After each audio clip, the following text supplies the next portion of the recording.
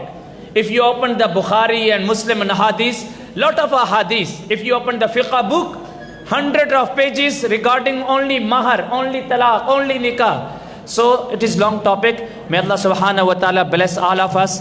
Especially میں خاص طور پہ شکریہ ادا کرنا چاہتا ہوں اسلامک بورڈ آف ٹرسٹیز کا, اپر انربل چیئرمین جناب سعید الدین صاحب کا, اور میرے محترم دوست جناب الیاس صاحب. جب میں نے ان کو پرپوزل پیش کیا تو انہوں نے فوراً کہہ دیا کہ یہ فوراً سلسلہ ہونا چاہیے. میں اپنی بورڈ آف ٹرسٹیز کا بھی شکریہ ادا کرتا ہوں, اور میں تمام بہنوں سے بھی یہ کہتا ہوں, میری گھر والی یہاں پر موجود ہیں ام بدر. آپ اگر کوئی کویسچن کرنا چاہیں ان کو آپ ڈائریکٹ رابطہ کر سکتی ہیں. ام ارمان یہاں پر موجود ہیں, آپ ان سے کو بھی اپنا, اور میں نے پیپر بھی بھیجے ہیں, اور یہاں جو آپ کے نمبر ہوں گے وہ مکمل سیف ہوں گے. وہ اگر ہم نے کوئی کولون مسجد کی طرف سے نیکسٹ کوئی پروگرام رکھنا ہوگا اس کی اناؤنسمنٹ آپ کو دیں گے اور اس کی خبر آپ کو دیں گے. اور ہم یہ چاہتے ہیں کہ ہماری بہنیں اور ہمارے یہ بھائی اس ٹیم کا حصہ بنیں اور اس سلسلے کو آگے چلائیں. تو میری جو گھر والی یہاں پر موجود ہیں ان کا نمبر بھی یہ بہنیں نوٹ کر لیں اور اپنے موبائل میں ابھی لکھ لیں, سیو کر لیں. میں ان کا نمبر کلیئرلی یہاں پہ دہرا دیتا ہوں تاکہ کوئی بھی بہن اگر کوئی سوال کرنا چاہے ان کو واٹس اپ کر دیں اور وہ مجھے بھیج دیں گی, میں انشاءاللہ اس کا سوال کا جواب دے دوں گا. تو اگر میری بہنوں کے پاس اس وقت موبائل ہیں یا کاغذ ہیں یا پین ہیں تو لکھ لیجئے یہ نمبر 6111 5697 5796. اچھا 5796 6111 5796 یہ ہماری گھر والی کا نمبر ہے, آپ اسے نوٹ کر لیجئے. میرا نمبر ہے 93244460. جزاکم اللہ. میں اب دعا کی طرف بڑھتا ہوں. سلطان بھائی کچھ کہنا چاہتے ہیں؟ اچھا جی, ایک بات آئی ابھی, ایک سجیشن ہے, اگر آپ میں سے کوئی بھی چاہے نیکسٹ ٹائم کوئی ٹاپک تو وہ بھی آپ ہمیں دے سکتے ہیں انہی نمبروں پر جو آپ کو دیے گئے ہیں. اور سوالات ہیں کچھ ہمارے پاس, لیکن یہ مفتی صاحب انشاءاللہ ان کے جوابات آپ کو دیں گے. سوشل میڈیا پر بھی دیکھ سکتے ہیں انشاءاللہ. دعا کے لیے میں مفتی صاحب سے ملتمس ہوں کو دعا کرا کے پروگرام ختم کرتے ہیں. ہماری جو امید تھی اس کے حساب سے تعداد بہت بڑی آ گئی ہے. ہم کھانے کا اور ریفریشمنٹ کا پورا انتظام نہیں کر سکے ہیں, اس لیے جس کو مل جائے جزاک اللہ, جس کو نہ ملے اس کو بھی چاہیے کہ وہ جزاک اللہ کا ہے. الحمدللہ رب العالمین والصلاة والسلام علی خیر خلقہ محمد وآلہ وصحبہ اجمعین. ربنا آتنا فی الدنیا حسنۃ وفی الآخرۃ حسنۃ وقنا عذاب النار. یا اللہ جتنے چل کر آئے ہیں ان کی زندگیوں میں برکتیں عطا فرما, ان بہنوں کی زندگیاں برکت عطا فرما, ان ماؤں کی زندگیاں برکت عطا فرما. جو بچیاں ہیں یا اللہ ان کو اچھے نصیب عطا فرما, انہیں اچھے مقدر عطا فرما. یا اللہ ان کو ان کی آنکھوں کی ٹھنڈک عطا فرما, انہیں عزت عطا فرما. یا اللہ ان سارے نوجوانوں کی زندگیوں میں برکتیں عطا فرما. ہانگ کانگ کی حفاظت فرما, ہانگ کانگ کی پوری مسلم کمیونٹی کی حفاظت فرما, پاکستان کی, انڈیا میں مسلمانوں کی, بنگلہ دیش کے مسلمانوں کی. یا اللہ سوڈان میں جو افریقی مسلمان پریشان ہیں, یا اللہ افریقہ میں, بوسنیا میں, برما میں, چیچنیا میں, صومالیہ میں, یمن میں, اور یا اللہ فلسطین میں, یا اللہ پوری امت مسلمہ کی حفاظت فرما. قاسم بھائی ان کی والدہ بیمار ہیں, یا اللہ اور کئی سارے دوستوں نے دعا کی درخواست کی ہے. یا اللہ ان سب کی پریشانیوں کو دور فرما, حفاظت فرما. کل جو پرسوں بڑا دردناک حادثہ ہوا, یونان جاتے ہوئے ہمارے پتہ نہیں کتنے 70-72 کے قریب مسلمان پاکستانی نوجوان کشتی میں ڈوب گئے اور بیچارے انتقال کر گئے. یا اللہ ان کے والدین کو صبر عطا فرما, حوصلہ عطا فرما صلی اللہ. اور یا اللہ یہ 3 بچیوں کا ہوا ہے, یا اللہ ان کے والد صاحب کو صبر عطا فرما, اس کے خاندان کو صبر عطا فرما. یا اللہ ہم سب کی حفاظت فرما. صلی اللہ تعالی علی خیر خلقہ محمد وآلہ وصحبہ اجمعین برحمتک یا ارحم الراحمین.